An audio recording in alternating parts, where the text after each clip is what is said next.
ത്രിയേക ദൈവത്തിന് സ്തുതി. സമയം സാക്ഷിയുടെ മറ്റൊരു അധ്യായത്തിലേക്ക് ഏവർക്കും ഹാർദമായ സ്വാഗതം.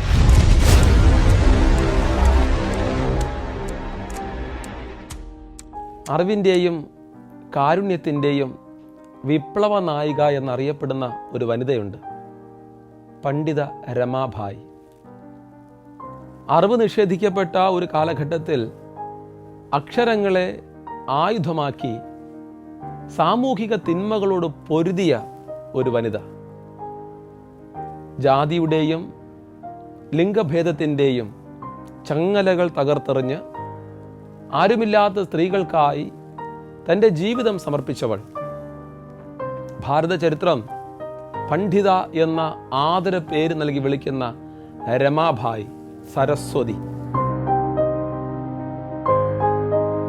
വിപ്ലവകരമായ ആ ജീവിതത്തിലൂടെ സമയം സാക്ഷി ഇന്ന് നിങ്ങൾക്കായി മിഴി തുറക്കുന്നു.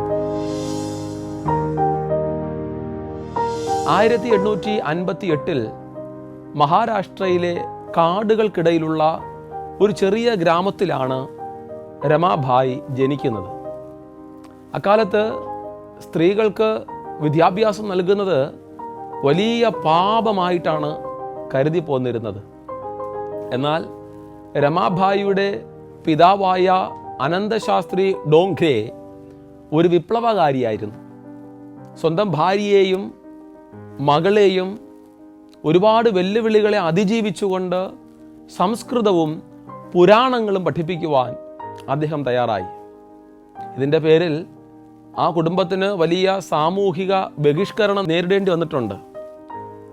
കാടുകളിലൂടെയും ഗ്രാമങ്ങളിലൂടെയുമുള്ള നിരന്തരമായ യാത്രകളായിരുന്നു രമാഭായിയുടെ കുട്ടിക്കാലം പൂർണ്ണമായും.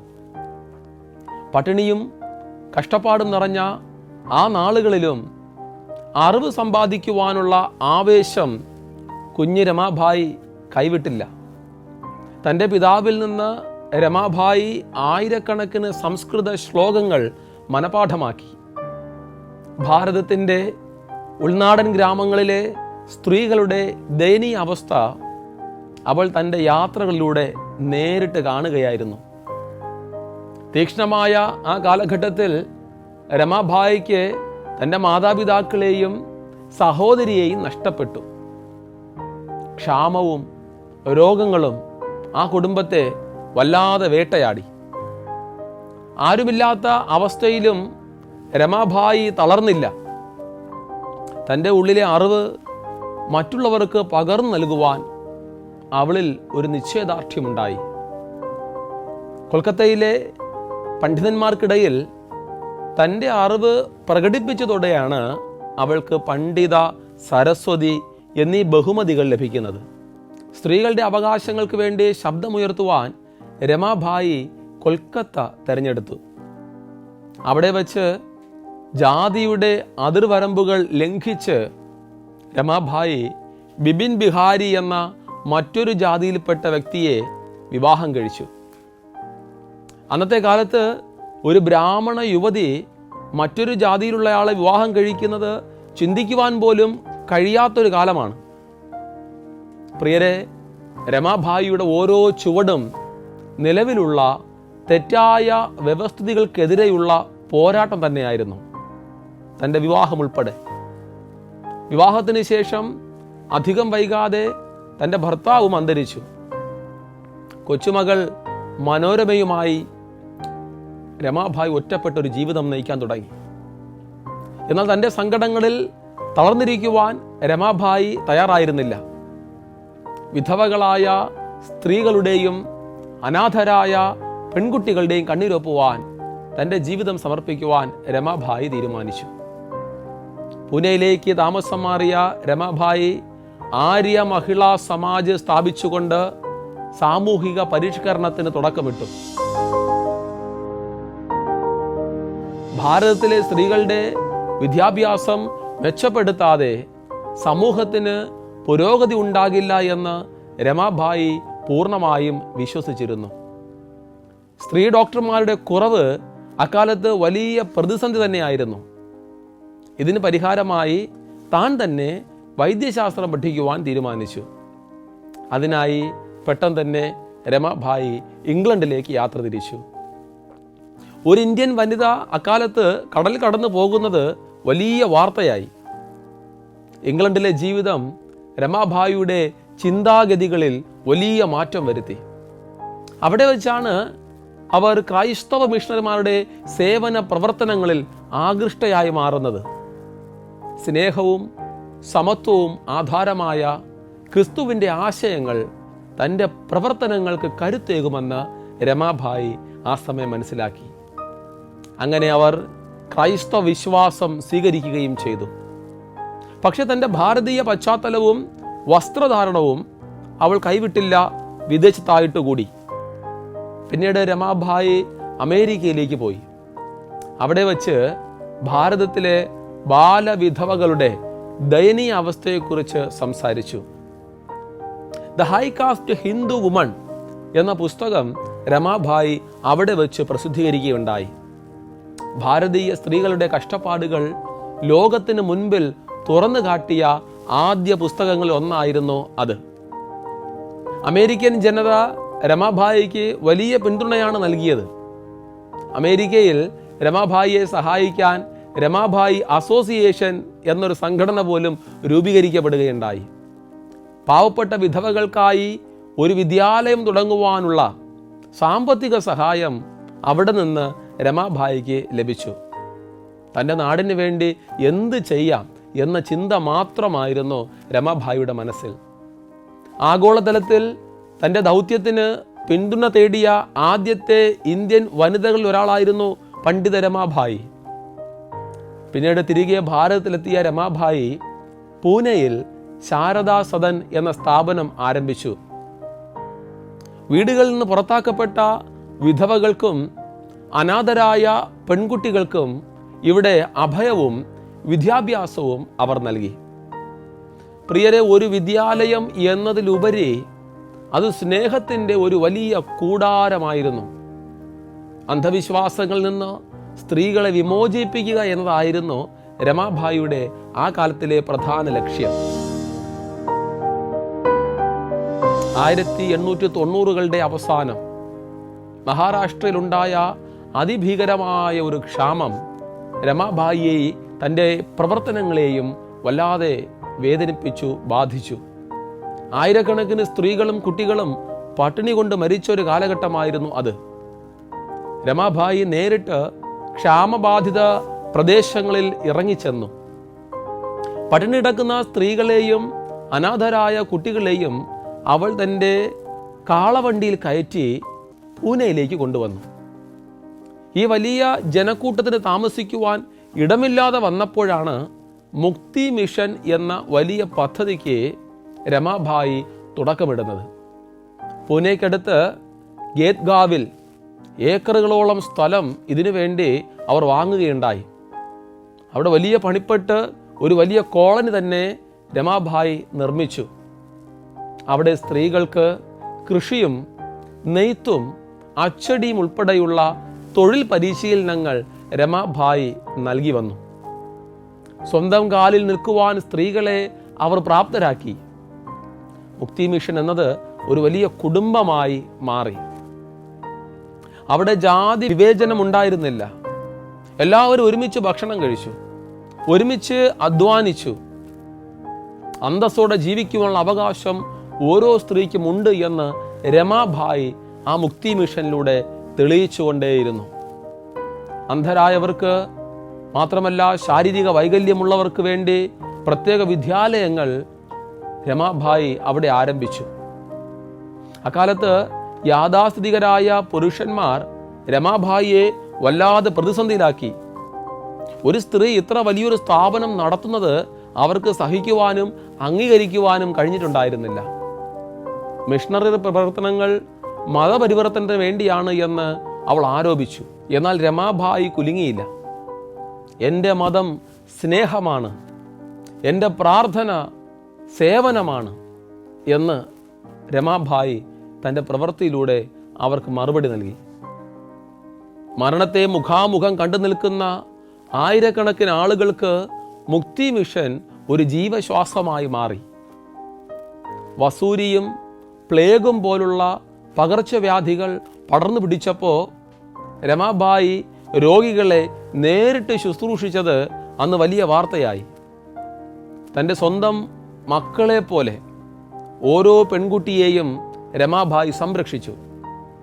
ഭാരതത്തിലെ സ്ത്രീകളുടെ പുനരധിവാസ ചരിത്രത്തിലെ ഏറ്റവും വലിയ അധ്യായമായി മുക്തി മിഷൻ ഇന്നും നിലനിൽക്കുന്നു എങ്കിൽ അവിടെ രമാബായിയുടെ അക്ഷീണമായ പ്രയത്നം തന്നെയാണ് കാരണം. രമാബായി കേവലം ഒരു സാമൂഹിക പരിഷ്കർത്താവ് മാത്രമായിരുന്നില്ല, മികച്ചൊരു പണ്ഡിത കൂടെയായിരുന്നു. സ്ത്രീകൾക്ക് തൊഴിൽ നൽകുന്നതിനായി മുക്തി മിഷനിൽ രമാബായി ഒരു സ്വന്തം അച്ചടിശാല ആരംഭിച്ചു. അക്കാലത്ത് പുരുഷന്മാർ മാത്രം ചെയ്തിരുന്ന ഈ ജോലി പെൺകുട്ടികൾ ചെയ്യുന്നത് ഒരു വലിയ വിസ്മയമായിരുന്നു. ഇതിലൂടെ അനേകം പുസ്തകങ്ങളും ലഘുലേഖകളും രമാബായി പുറത്തിറക്കി. അറിവ് എല്ലാവരിലും എത്തണമെങ്കിൽ അത് ലളിതമായ പ്രാദേശിക ഭാഷയിലായിരിക്കണമെന്ന് രമാബായി അറിഞ്ഞു, വിശ്വസിച്ചു. ബൈബിളിനെ നേരിട്ട് എബ്രായ യവന ഭാഷകളിൽ നിന്ന് മറാത്തി ഭാഷയിലേക്ക് പരിഭാഷപ്പെടുത്തുവാൻ രമാബായി തീരുമാനിച്ചു. ഒരു മികച്ച തീരുമാനം. ഇതിനായി രമാബായി ആ ഭാഷകൾ പഠിച്ചു. സ്ത്രീകളെ കൊണ്ട് തന്നെ ഇതിൻ്റെ അച്ചടി ജോലികൾ പൂർത്തീകരിച്ചു. അതാണ് രമാബായിയുടെ നിശ്ചയദാർഢ്യത്തിൻ്റെ ഏറ്റവും വലിയ തെളിവ്. 15 വർഷത്തോളം കഠിനാധ്വാനമായിരുന്നു ആ ബൈബിൾ പരിഭാഷ. പാണ്ഡിത്യമെന്നാൽ കേവലം അറിവ് മാത്രമല്ല, അത് സാധാരണക്കാരിലേക്ക് എത്തിക്കുക എന്നതാണ് എന്ന് രമാബായി കാണിച്ചു കൊടുത്തു സമൂഹത്തിന്. സമുദായത്തിൽ നിന്ന് ബഹിഷ്കരിക്കപ്പെട്ടവർക്ക് വേണ്ടി രമാബായി അക്ഷരങ്ങളെ കൂട്ടുപിടിച്ചു. രമാബായിയുടെ അച്ചടിശാലയിൽ നിന്ന് പുറത്തു വന്ന ഓരോ വരിയും വിവേചനത്തിനെതിരെയുള്ള പോരാട്ടമായിരുന്നു. വിദ്യാഭ്യാസ രംഗത്ത് രമാബായി കൊണ്ടുവന്ന മാറ്റങ്ങൾ വിപ്ലവകരമായിരുന്നു. കിൻഡർ ഗാർട്ടൻ എന്ന രീതിയിലുള്ള പഠനം ഇന്ത്യയിൽ ആദ്യമായി നടപ്പിലാക്കുവാൻ പണ്ഡിത രമാബായിയാണ് ശ്രമിച്ചത് എന്നത് ചരിത്രം. കുട്ടികൾക്ക് കളികളിലൂടെയും പാട്ടുകളിലൂടെയും അറിവ് നൽകണമെന്ന് രമാബായി വിശ്വസിച്ചു. സ്ത്രീകളുടെ വ്യക്തിത്വ വികാസത്തിന്, പേഴ്സണാലിറ്റി ഡെവലപ്മെൻറ്റിന് രമാബായി വലിയ പ്രാധാന്യമാണ് നൽകിയത്. രമാബായിയുടെ സാഹിത്യ സംഭാവനകൾ മറക്കുവാൻ കഴിയാത്തതാണ്. പുരുഷാധിപത്യത്തിനെതിരെയുള്ള വിധവകളുടെ അവകാശങ്ങൾക്ക് വേണ്ടിയും രമാബായി എഴുതിയ ലേഖനങ്ങൾ ഇന്നും പ്രസക്തമാണ്. വാക്കുകളെ പ്രവൃത്തികളിലേക്ക് മാറ്റിയ ഒരേ ഒരു പണ്ഡിത രമാബായി ആയിരുന്നു. തൻ്റെ അവസാന ശ്വാസം വരെയും എഴുത്തിലും സേവനങ്ങളിലും സാമൂഹിക പരിഷ്കരണകർത്താക്കളിലെ ഒരാളായി അവൾ മുന്നിട്ട് നിന്നു. തൻ്റെ ജീവിതം മുഴുവനും മറ്റുള്ളവർക്കായി ഹോമിച്ച രമാബായിക്ക് എന്നാൽ വ്യക്തിപരമായ ദുഃഖങ്ങൾ ഏറെയായിരുന്നു. തൻ്റെ ഏക മകൾ മനോരമ തൻ്റെ സേവന പ്രവർത്തനങ്ങളിൽ രമാബായിയുടെ വലങ്കയായിരുന്നു. എന്നാൽ 1921 മനോരമ അന്തരിച്ചത് രമാബായിയെ വല്ലാതെ തളർത്തി.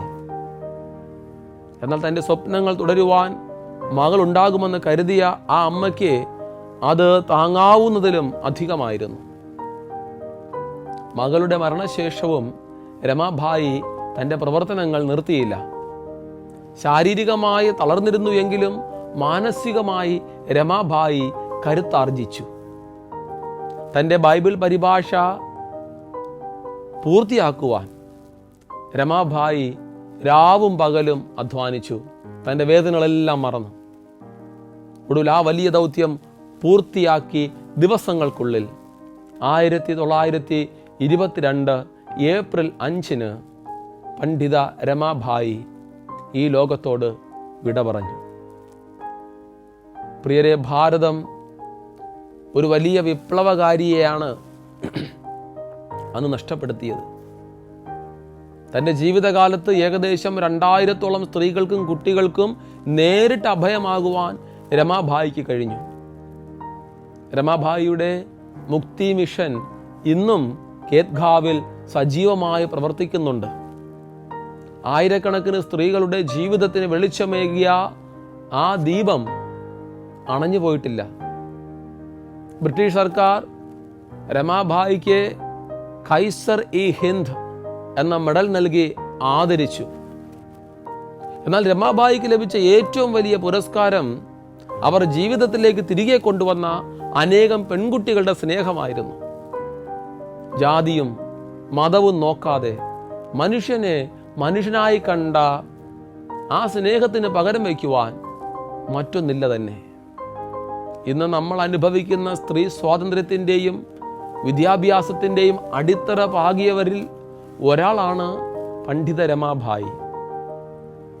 രമാഭായിയുടെ ജീവിതം കേവലം ഒരു ചരിത്രമല്ല, മറിച്ച് ഓരോ സ്ത്രീക്കും, ഓരോ മനുഷ്യ സ്നേഹിക്കും ഒരു വലിയ പാഠപുസ്തകമാണ്. ആ കാരുണ്യത്തിൻ്റെ കനൽ വഴികളിലൂടെ സഞ്ചരിച്ച രമാഭായി സമയം സാക്ഷ്യം വഹിച്ച ഏറ്റവും വലിയ നന്മയായിരുന്നു, പുണ്യമായിരുന്നു. പ്രിയപ്പെട്ടവരെ, പണ്ഡിത രമാഭായിയുടെ ആത്മീയത എന്നത് അടിച്ചമർത്തപ്പെട്ടവൻ്റെ വിമോചനമായിരുന്നു. ദൈവത്തെ അവർ കണ്ടത് ഉപേക്ഷിക്കപ്പെട്ട സ്ത്രീകളുടെ കണ്ണീരിലാണ്. അവരുടെ ക്രിസ്തീയ വിശ്വാസം സേവനത്തെ അടിസ്ഥാനമാക്കിയിട്ടുള്ളതായിരുന്നു. ദൈവം നമ്മെ സ്നേഹിക്കുന്നുവെങ്കിൽ നമ്മൾ പരസ്പരം സ്നേഹിക്കേണ്ടത് നമ്മുടെ കടമയാണ് എന്ന് അവർ പൂർണ്ണമായും വിശ്വസിച്ചിരുന്നു. ഭൗതികമായ ആചാരങ്ങളെക്കാൾ ഹൃദയത്തിൻ്റെ വിശുദ്ധിക്കാണ്, ഹൃദയ നൈർമല്യത്തിനാണ് പണ്ഡിത രമാഭായി പ്രാധാന്യം നൽകിയത്. രമാഭായിയുടെ ജീവിതത്തിൽ നിന്ന് നാം പഠിക്കേണ്ട പ്രധാന പാഠം അക്ഷീണമായ പോരാട്ട വീര്യമാണ്. എതിർപ്പുകൾ ഉണ്ടാകുമ്പോൾ തളരാതെ തൻ്റെ ലക്ഷ്യത്തിൽ ഉറച്ചു നിൽക്കുവാൻ രമാഭായിക്ക് കഴിഞ്ഞു. ജാതി വിവേചനവും ലിംഗവിവേചനവും കൊടികുത്തി വാണിരുന്ന കാലത്ത് ഒരു വനിത ഒറ്റയ്ക്ക് നിന്ന് വലിയൊരു പ്രസ്ഥാനം പടുത്തുയർത്തിയത് നമുക്കെല്ലാം ഒരു പ്രചോദനമല്ലേ? നാം പഠിക്കേണ്ട മറ്റൊരു പാഠം സ്വയം പര്യാപ്തത, സെൽഫ് റിലയൻസ്. സ്ത്രീകൾ മറ്റുള്ളവരുടെ കാരുണ്യത്തിന് വേണ്ടി കാത്തു നിൽക്കാതെ സ്വന്തം കാലിൽ സ്വയം പര്യാപ്തരായി നിൽക്കണമെന്ന് പണ്ഡിത രമാഭായി പഠിപ്പിച്ചു.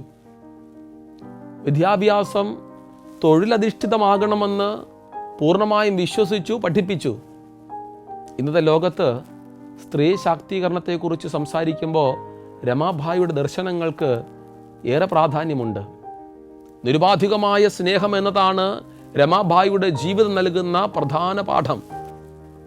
ശത്രുക്കളെപ്പോലും സ്നേഹിക്കുവാൻ ക്രിസ്തു പഠിപ്പിച്ച മാതൃക രമാഭായി പിന്തുടർന്നു എന്നതാണ്. തന്നെ എതിർത്തവർക്ക് പോലും സഹായം ആവശ്യമുള്ളപ്പോൾ രമാഭായി മുന്നിൽ നിന്നത് ചെയ്തു കൊടുത്തു. മനുഷ്യനെ സ്നേഹിക്കുന്നിടത്താണ് സ്വർഗം എന്ന് രമാഭായി തൻ്റെ പ്രവൃത്തിയിലൂടെ കാണിച്ചു തന്നുകൊണ്ടേയിരിക്കുന്നു. പ്രിയരെ, സമയം സാക്ഷിയിലൂടെ നമ്മൾ ഇന്ന് പണ്ഡിത രമാഭായിയെ ഓർക്കുമ്പോൾ അത് കേവലം ഒരു വ്യക്തിയെ സ്മരിക്കലല്ല, മറിച്ച് മാനുഷിക മൂല്യങ്ങളെ മുറുകെ പിടിക്കുവാനുള്ള ഒരാഹ്വാനമാണ്, ഒരു പ്രചോദനമാണ് നമ്മൾ ഉൾക്കൊള്ളേണ്ടത്. അറിവും സ്നേഹവും ചികിത്സയും ഒരു മനുഷ്യൻ്റെ അവകാശമാണെന്ന് വിശ്വസിച്ച രമാഭായി ഭാരതത്തിൻ്റെ ആത്മീയ പാരമ്പര്യത്തെ സേവനത്തിൻ്റെ പുതിയൊരു തലത്തിലേക്ക് ഉയർത്തി. വിദ്വേഷത്തിൻ്റെ ലോകത്ത് അറിവിൻ്റെ വിളക്കുമായി നടന്ന രമാഭായിയുടെ പാത നമുക്ക് മാതൃകയാക്കാമോ? ഗ്രഹാം സ്റ്റെയിൻസിൻ്റെയും ഐഡാസ് കഡറയെയും ഫാദർ ഡാമിയനെയും പോലുള്ള മഹത് വ്യക്തികളുടെ ജീവിത മാതൃക പോലെ പണ്ഡിത രമാഭായിയും നമുക്ക് നൽകുന്നത് ക്ഷമയുടെയും സ്നേഹത്തിൻ്റെയും സന്ദേശം തന്നെ. ഭാരതത്തിൻ്റെ ഓരോ മണൽത്തരിയിലും ഈ മിഷണറിമാരുടെ വേർപ്പിൻ്റെയും രക്തത്തിൻ്റെയും ഗന്ധമുണ്ടെന്ന് മറക്കരുത്. സ്ത്രീ ശാക്തീകരണത്തിൻ്റെ ഈ മഹാമനസ്കതയ്ക്ക് മുൻപിൽ പ്രണാമമർപ്പിച്ചുകൊണ്ട് സമയം സാക്ഷിയുടെ ഇന്നത്തെ അധ്യായം ഇവിടെ പൂർത്തിയാകുന്നു. സ്നേഹത്തിൻ്റെയും സഹനത്തിൻ്റെയും ക്ഷമയുടെയും പ്രചോദനം ഉൾക്കൊള്ളുന്ന സമയത്തിൻ്റെ മറ്റൊരു സാക്ഷ്യപ്പെടുത്തലുമായി അടുത്ത അധ്യായത്തിൽ വീണ്ടും നമുക്ക് കാണാം. നന്ദി.